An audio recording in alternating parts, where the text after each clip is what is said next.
We live in the mindset of scarcity. We ponder questions like, can I afford this?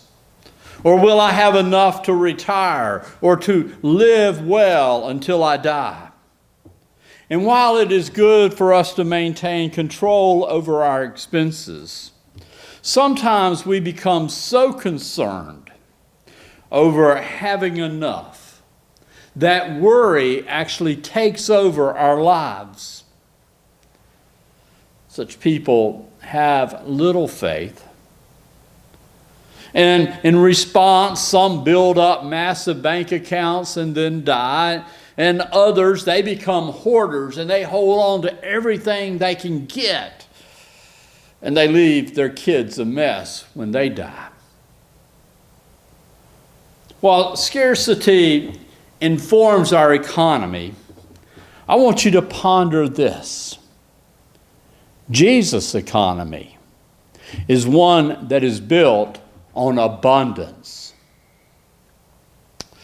Now, over the past 2 weeks, I've spoken about Mark, how he's again creating a sandwich narrative in the passage that we're exploring. That first piece of bread was the sending out of the 12, those key disciples of Jesus, sending them out to do missionary work. 2 by 2 they went out in Galilee. Then while they're gone, we have the filling of that sandwich where Mark discusses John's death at the hands of Herod, which we looked at last week. And now the disciples return. And we're going to see that today, which kind of completes the sandwich. Now, part of Mark's intention here by linking this missionary effort, the sending out of the disciples and the return of the disciples in between John's death, may have been done to stress the danger of discipleship. Because Mark wants us to know that there are forces in the world against the good news, and that sometimes the cost of discipleship is high. But the return of the disciples also sets the stage for another miracle, and through that provides some additional insight into discipleship.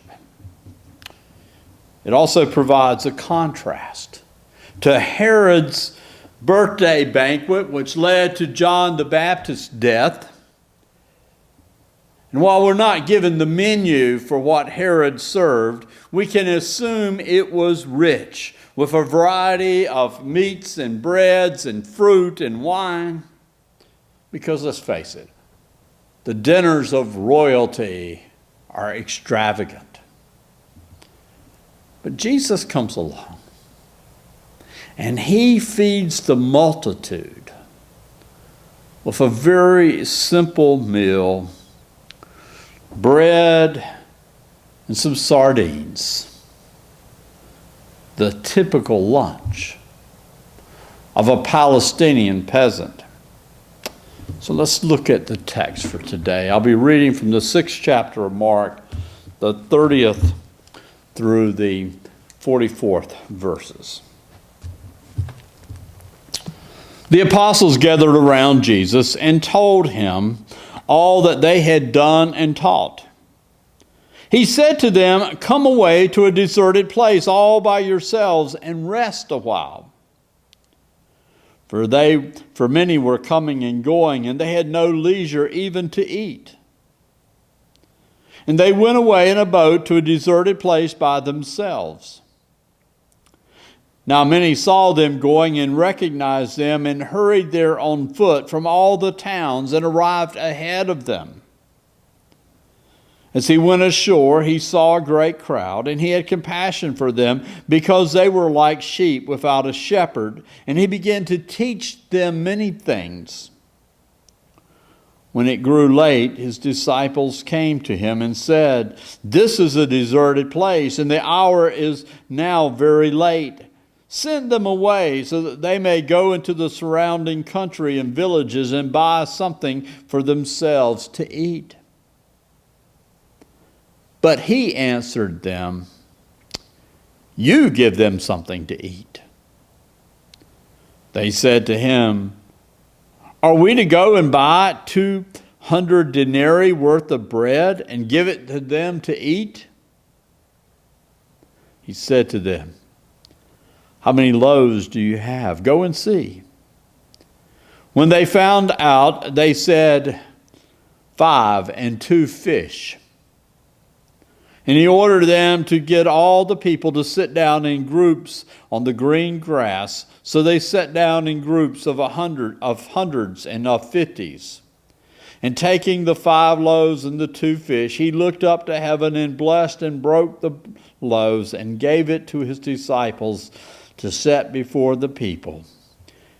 And he divided the 2 fish among them all. And they all ate and were filled. And they took up 12 baskets full of broken pieces and of the fish. And those who had eaten the loaves numbered 5,000 men. This is the word of the Lord. Thanks be to God. The Galilean crowds that are flocking to see Jesus has become a recurring theme in the first 6 chapters of Mark.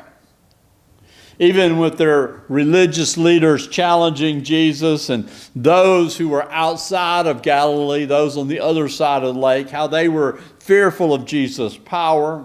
We saw that back in the 5th chapter. The folks in Galilee, though, they just can't get enough of Jesus. The 12 disciples, though, have just returned from their independent mission work, and Jesus suggests that they all get away. Maybe he wants to debrief them as he gives them a break.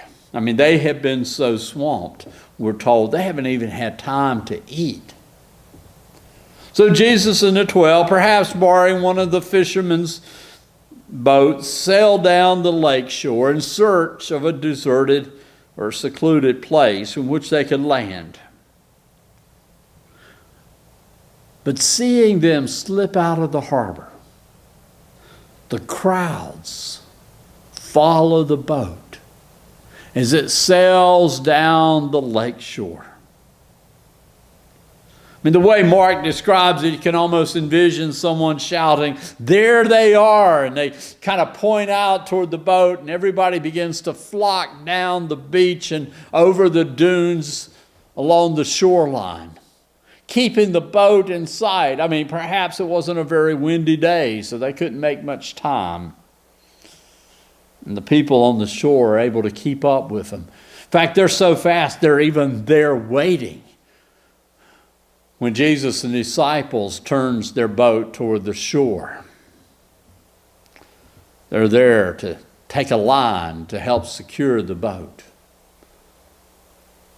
as Jesus comes onto shore.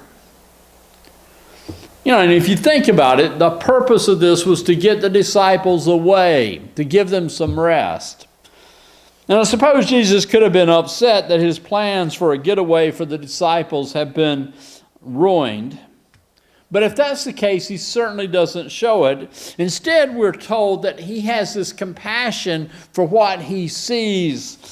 He draws on this Old Testament metaphor where he describes this crowd as sheep without a shepherd.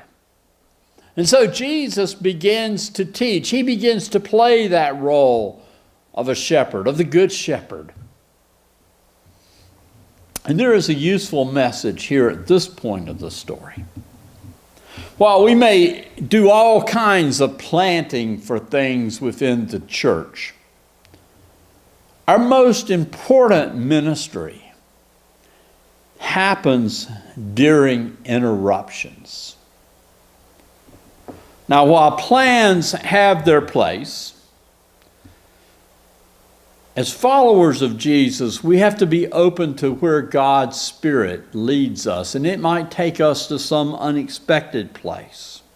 We have to be open for others who may want to come and to question and give us an opportunity to share about Jesus.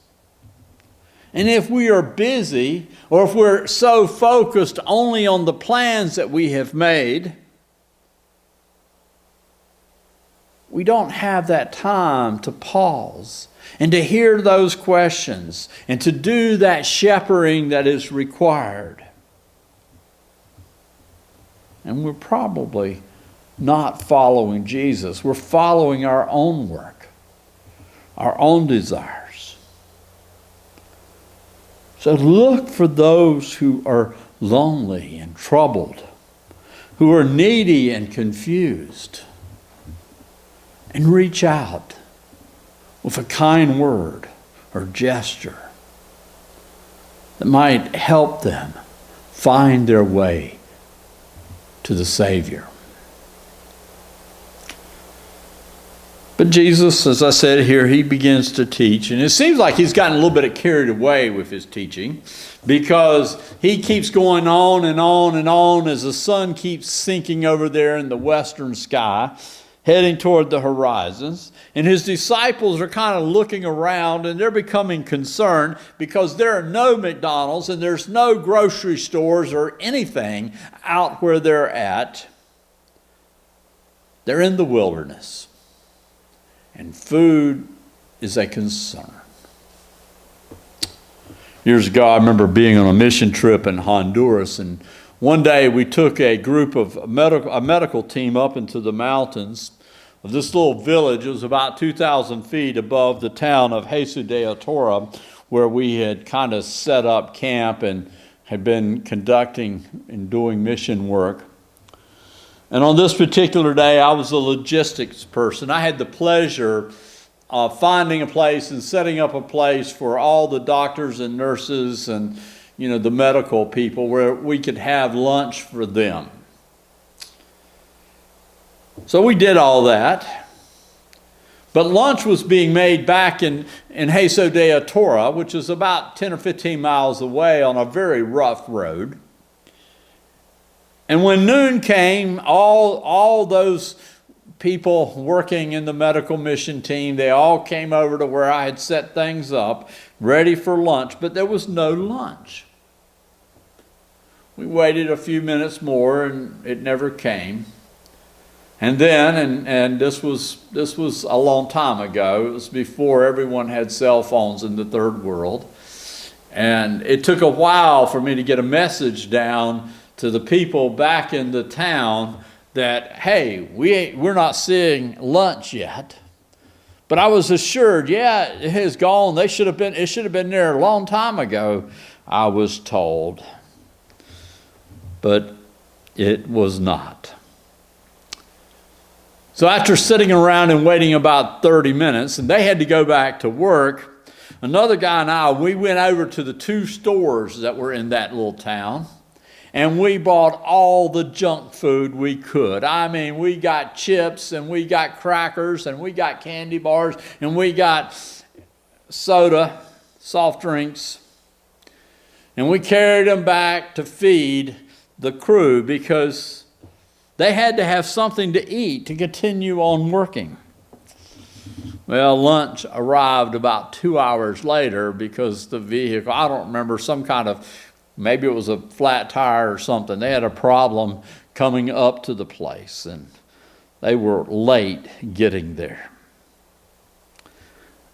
Jesus reminds us in this passage, it's important that we take care of the physical needs of others. And sometimes we just have to do the best we can, as I did in Honduras. Now, Jesus tells the disciples that instead of him saying a benediction and sending the crowd out on their way, that they, the disciples, should feed the crowd. And which that stuns the disciples. I mean, they're thinking, how can we feed this many people? I mean, even if they had the money, even if they had 200 denarii, that would be equivalent of what somebody would make in a year's time. If they had 200 denarii, where could they go and buy food? When you're truly in the wilderness, money doesn't do you much good. So Jesus, realizing the disciples are unable to take care of the needs of the crowd, asked them to inventory the food that is available, and it's not much. It's 5 loaves and 2 pieces of fish. But Jesus takes control. By having the disciples organize the crowd, gets them sitting in groups of 50 and 100. And then Jesus, taking what little they had, and he holds it up, and he says the typical Jewish blessing upon the food. And we're not told here that Jesus asked God to multiply this food so that it might feed everybody or anything like that. No, he thanks God for the food that they have on hand. And then he begins to break the bread and the pieces of fish and feeds everyone. And we are told that all were fed and were filled. And the all is important here. No one is left out.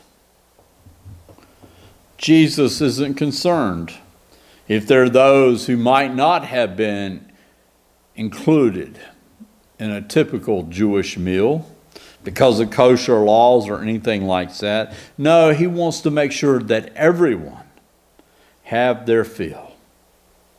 And when dinner is over, the disciples go, they collect the leftovers, and they come away with a basket of leftovers for each of the disciples.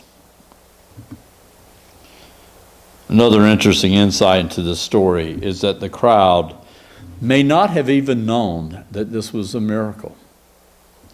I mean, think about it. Jesus has got all these people, and they're sitting in groups of 50 and 100, and they're out over the hillsides. And Jesus and the disciples, they're kind of huddled together here. Probably not in view of most people. Because, Jesus did not do this feat here to show off. He never says anything about how he did it or anything like that. His purpose here is to care for the needs of the people. We learn a couple other things from this passage. First of all, Jesus' heart breaks when he sees the people who are wanting to get close to God, but who need a leader, who needs a teacher. And he wants his disciples to show and to do the work that he has called them to do. And our main priority as followers of Jesus and collectively as the church is people. People who are in need of God in their lives. We need to be open to listening to people's questions and to encourage them in their own search for the Lord. The second thing we learn is that Jesus' concern it continues on to people's physical needs. Jesus doesn't want people to go hungry. This story, the feeding of the multitudes, can be found in all the Gospels. And feeding the hungry has always been a mission of the church from the earliest days of the church to today. Even today, both Mayberry and Bluemont encourage people to collect 2 cents a meal and to give it as a special offering to help feed those who struggle with food security. And while 2 cents may not be much, if we all did it for every meal, it would roughly work out to about $22 a person a year. And when you multiply that by the number of people that you have in your household or in our families, and then multiply that by the number of people in our churches and about the number of people within our presbytery that participates in this 2 cents a meal program, you can see how the presbytery has the ability to make some nice size grants to those who are doing ministry within our communities to feed the hungry people, both here and also around the world.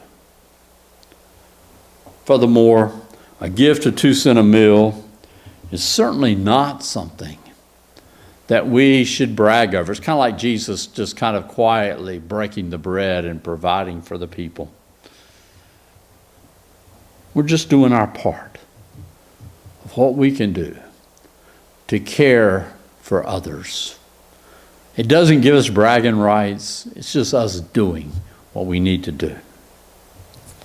But while it doesn't matter how much you give, just placing that jar at your table and dropping in a few coins every time you sit down to eat a meal will serve as a reminder of Jesus' concern for the needs of others. And that act of dropping in coins may also make your prayers more real.